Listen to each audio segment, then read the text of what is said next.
Welcome to Real Mob Stories with James Proctor. Hope everyone's doing good today. Today, we're going to discuss Sammy Gravano and his displeasure with a short video I did on a guy named Bosco Radonjic. I'll break down what Sammy Gravano said and where Sammy Gravano is wrong, and also I'll address the threats he made against me. Please hit the like button if you liked the video and consider subscribing to the channel if you haven't already. Without further delay, on to our feature presentation. A couple of days ago, I made a short video on Bosco Radonjic, who's one of the more interesting figures in organized crime that, many people may not know who he is. My plans were to use that 60-second short as a teaser for a full video on Bosco. As I've researched this guy, I've become more and more fascinated. Sammy apparently didn't understand what I was saying because he thought I was knocking Bosco, while I was actually doing the opposite. The items we'll address are specific to what Sammy said in his show yesterday. And the best way to approach it is to first play the 60-second short and then play what Sammy is saying from his show and address the points one by one. At the same time, I want to give everybody a detailed breakdown who Bosco was and why I find him fascinating. Just so you know, going into this, Sammy's problems with the video I did was as follows. One, I said that Sammy took credit for the acquittal of John Gotti in 1987 on the 1986 racketeering trial where a juror was given money to acquit Gotti. Two, I mentioned that Sammy Gravano testified against Bosco and that Sammy was considered unreliable. This actually involves multiple cases that I'll explain to you. Three, Sammy misunderstands what I was referring to in the short where I said that Bosco wasn't the boss of the Westies because the term Westies was a creation of the media and the police. In a 60-second video, you can only say so much. So by the end of this video, you'll see that I'm not lying about Sammy, and you'll get a better understanding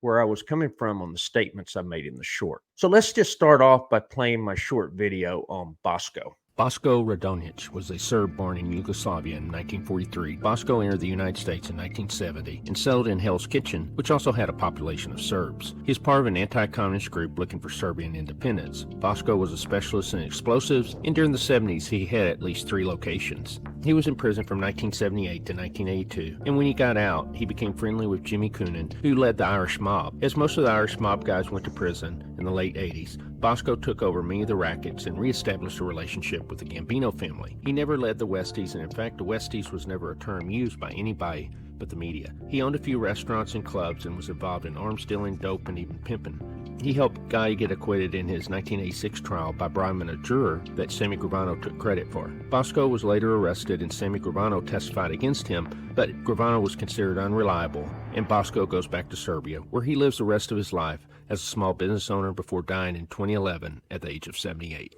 That's what I said, and now, let's go to what Sammy said in his video yesterday. I took about 5 minutes of his audio, and we'll play it for you, and we'll stop along the way. This is fair use as it's a critique on what Sammy is saying in his video about me. Normally, I'd say just go over to his channel and check him out, but in his case, never.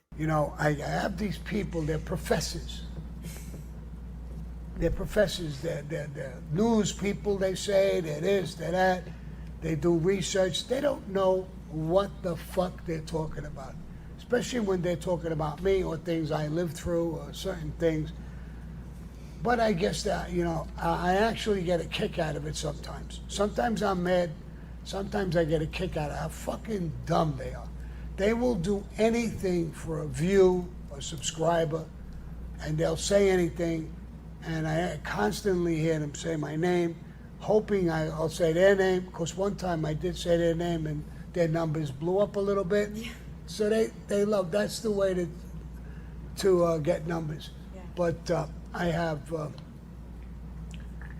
gonna talk about a little, should I talk about that now? Sure. Yeah. Okay, so Sammy's delusional. I don't need Sammy Gravano for my channel. But the channel's doing fine just without Sammy. The so-called power you think you have, Sammy, is not as much as you think. So I want to show you my YouTube analytics.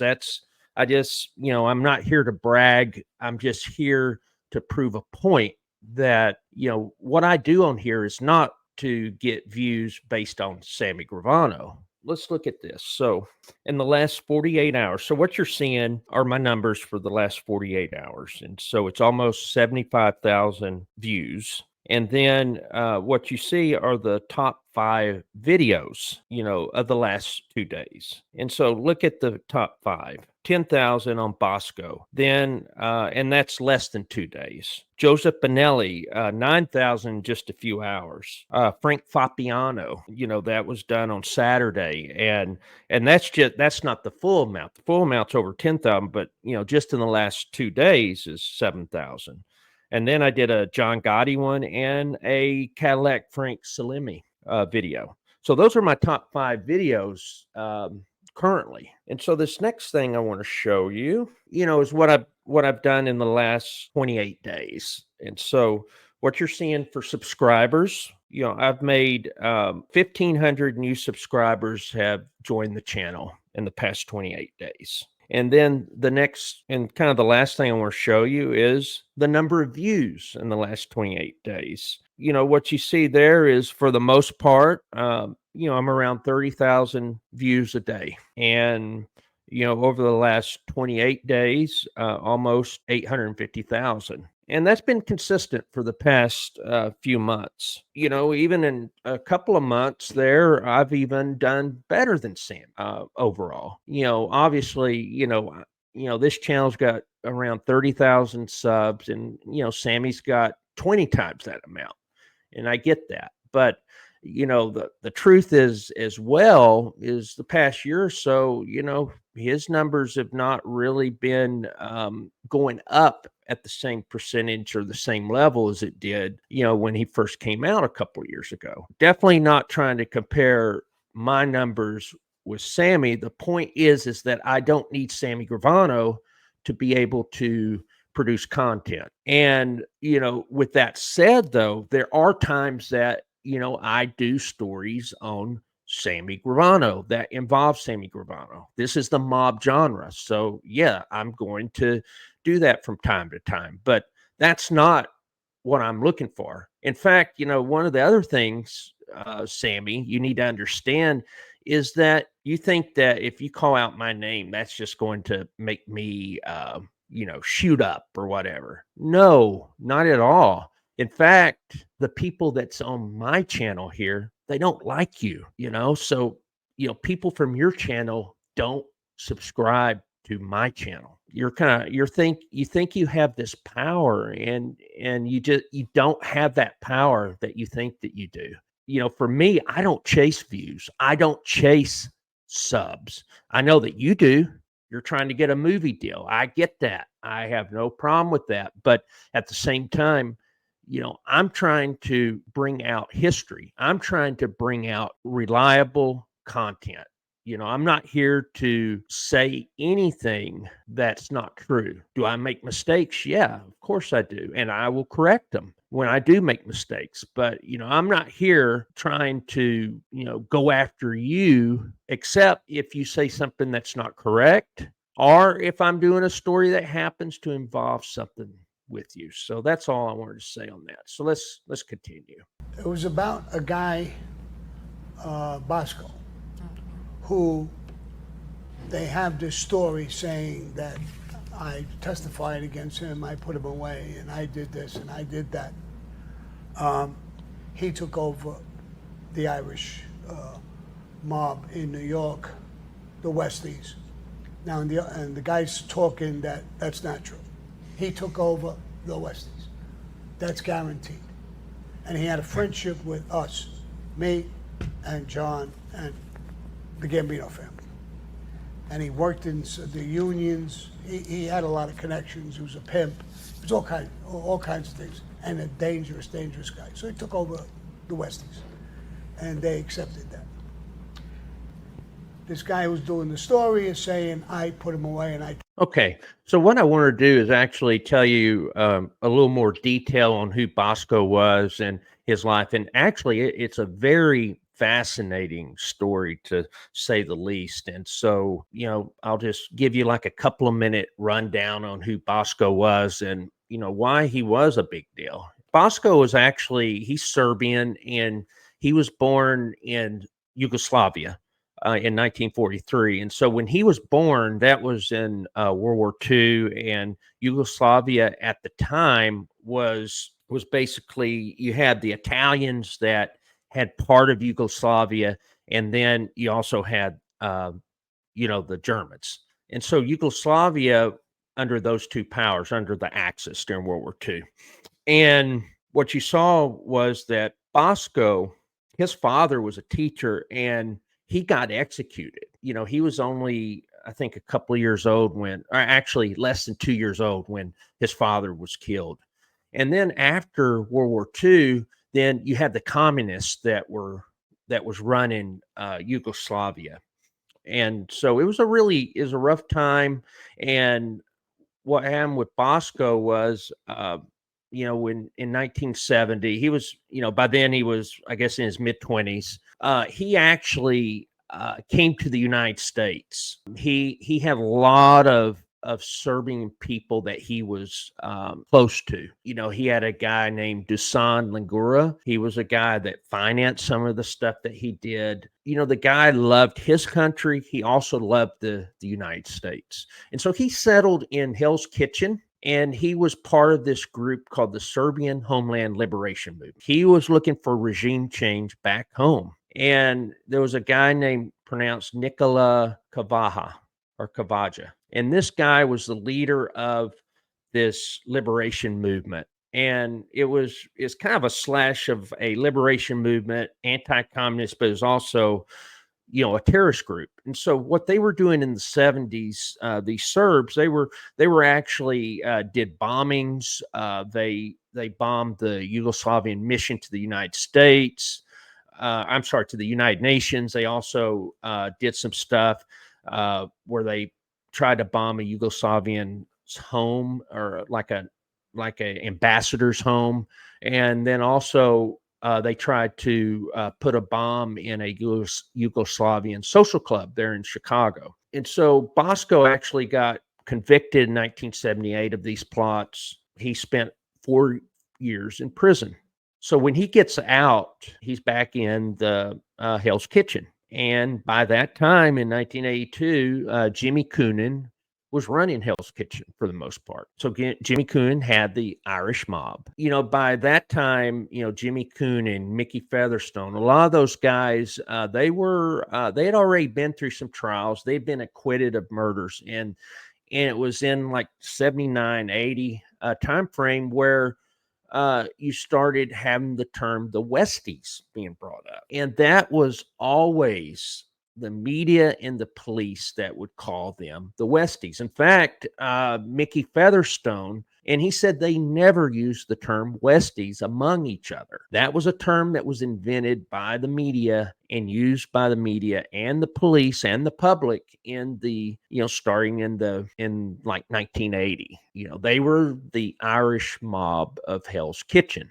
Now, back in 82, when Bosco got out, he starts doing work with Jimmy Coonan, but he's a minor player with Jimmy Coonan at the time. Understand that in Hell's Kitchen, you also had a lot of Eastern European and Serbs that lived there. And he had his own gang. He had his own group. Bosco had a Serbian group that was doing rackets in Hell's Kitchen, but he had permission from Jimmy Coonan. Jimmy Coonan had the power. The Irish mob had that power in the late 80s. The Westies, as they were called,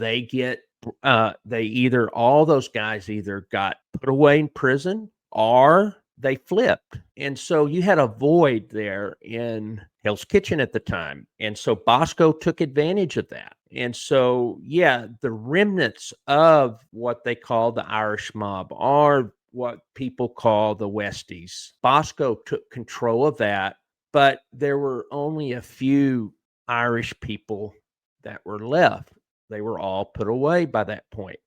And so you had mostly Serbs and other Eastern Europeans. And, you did have a few Irish people. And so what he did was he was able to establish that relationship again with the Gambino family. All right, let's continue. Fight against them. I told the story to the government, but when they came for me to testify, I wouldn't testify. I didn't put them away. That's bullshit. I love these guys. They're big researchers and they know what the fuck they're talking. They don't know nothing, bro. They really don't know nothing. So let me finish with the story. This guy was saying that my testimony was horrible and he got acquitted. I never testified against the guy. Never. He says I took credit. I didn't take credit for. Okay. All right. I want to show you this article from the New York Times. So what it's saying is jury is convicted of selling vote to Gotti. And this is from 1992. This is from the New York Times. It's April 2nd of this year. They're talking about how John Gotti got convicted. And in that trial, it was brought up about the juror tampering. And so it said one or more jurors had been tampered with. Okay. And after that, then the actual juror was George Pape. So what it says here is, look at this. On Wednesday, Salvatore, Sammy Gravano, the mafia leader who turned informer and was the main witness in Mr. Gotti's last trial, testified for the prosecution in Mr. Pape's trial. Mr. Gravano said he gave $60,000 in cash to an intermediary for a juror in the 1987 case. He identified the intermediary as Bosco Radonjic, describing him as a leader of a gang called the Westies.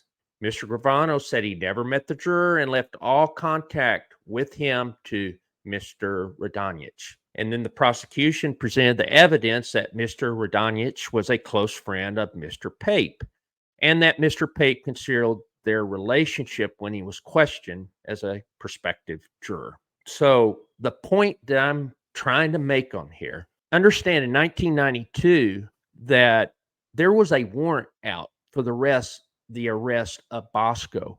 Bosco was in Yugoslavia at the time, or it might have been Serbia by then, but he was back in his native Yugoslavia. And so Sammy the Bull, in this trial of George Pape, plus the trial with John Gotti earlier in the year, he rats on Bosco. So this is supposed to be such a great friend, and he has to rat on him. It's right here in the New York Times in 1992 what happened. So there were two trials. So you had this one that Bosco would have been in that trial if he was in the country, but there was a warrant out for his arrest, and this is George Pape. He ratted on Bosco, his so-called good friend. So here's the other article I want to show you. This is now from May 3rd of 2000. Okay, and this is in the New York Times as well. So what this article is saying is that Mr. Radonjic avoided what was probably his closest call yet yesterday when the federal government decided not to prosecute him on charges of fixing a 1987 racketeering trial. The prosecutors, talking about the federal government, decided that because an important witness against Mr. Radonjic, Salvatore Gravano, who was arrested on drug charges earlier this year, his testimony would not be credible. In papers filed in the federal district court in Brooklyn, the government insisted that Mr. Radonjic was guilty of tampering with a juror in an effort to throw the first federal trial of John Gotti. Okay, and then it says, but the prosecutors conceded that their ability to try Mr. Radonjic had been adversely affected by several factors, including the arrest of Mr. Gravano, sometimes known as Sammy the Bull, a killer for the Gambino family who turned federal informer. Then it goes on to talk about how Mr. Radonjic had been scheduled to open with jury selection and everything on April 3rd, but Gravano had been arrested in Arizona on February 24th.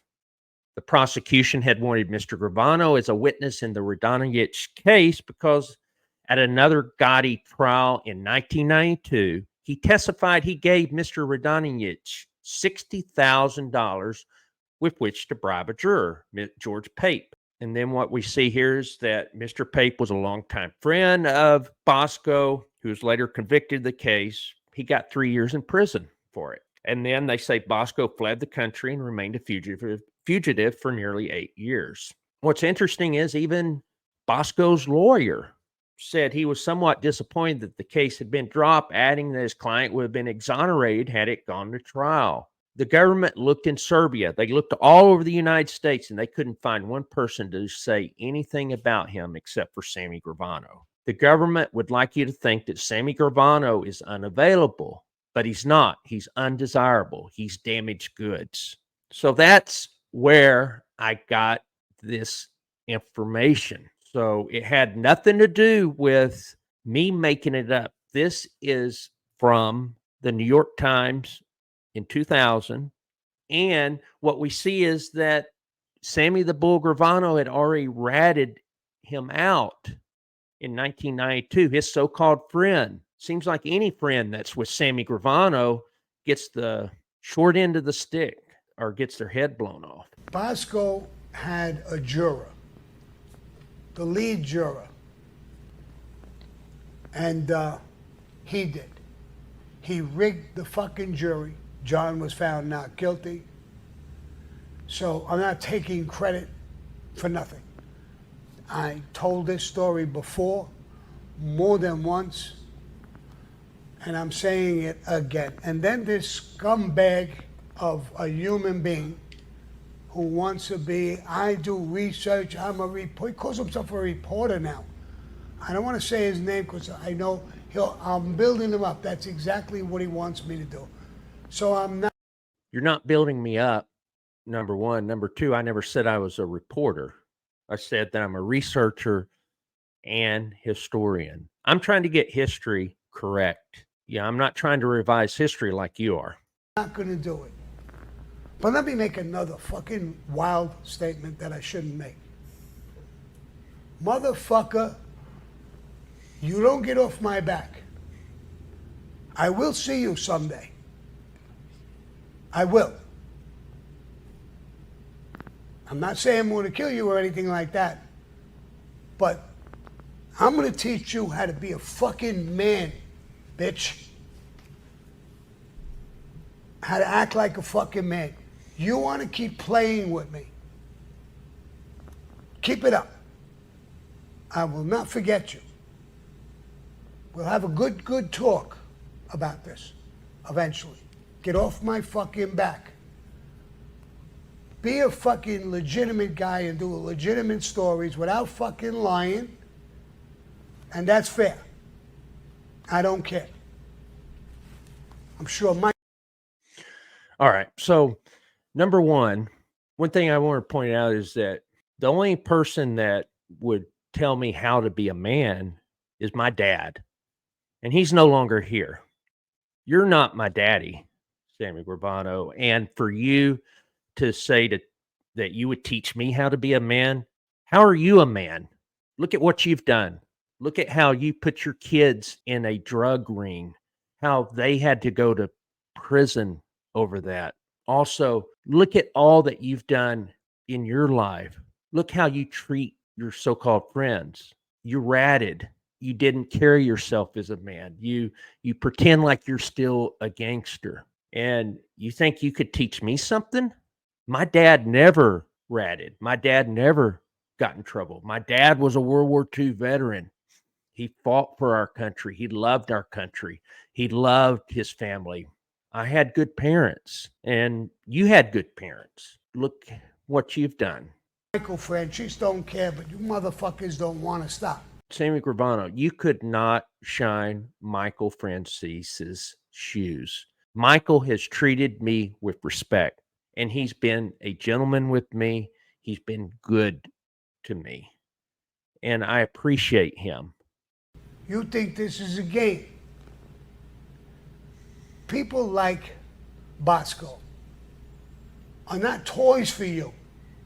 Bosco was well liked by everyone in Serbia. He was looked at as a hero. He was a powerful guy.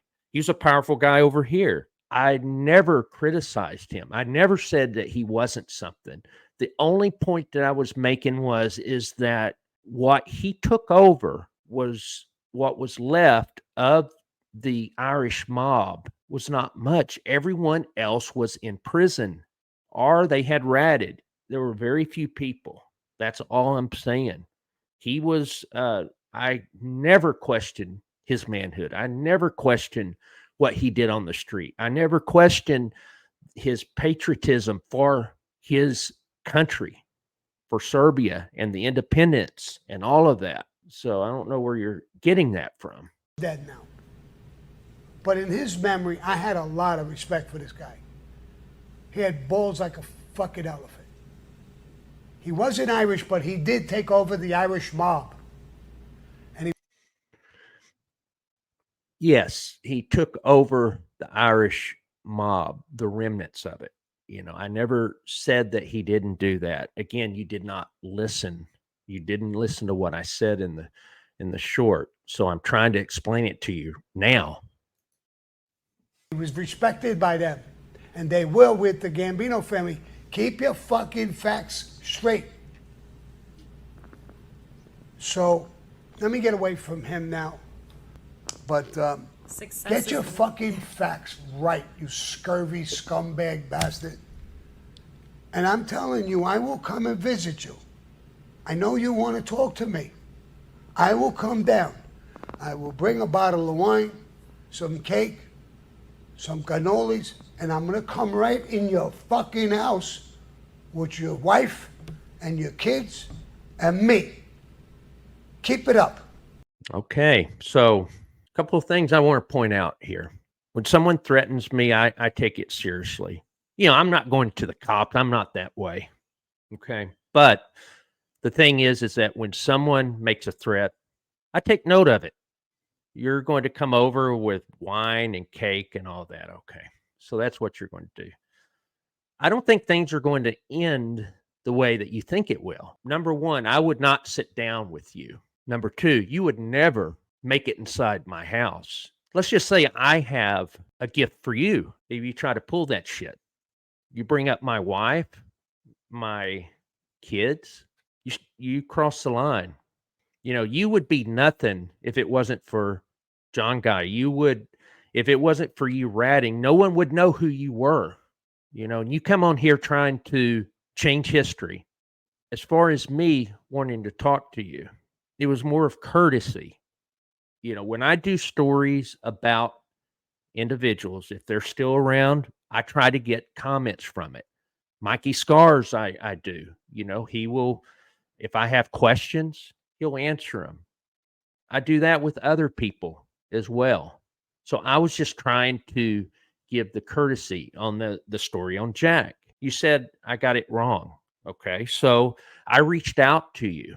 But when it comes to veiled threats like this, I'm not going to put up with that. That's all I'm saying. So I said that things will not end the way that you think it will. That's all I wanted to talk about regarding Sammy Gravano and Bosco.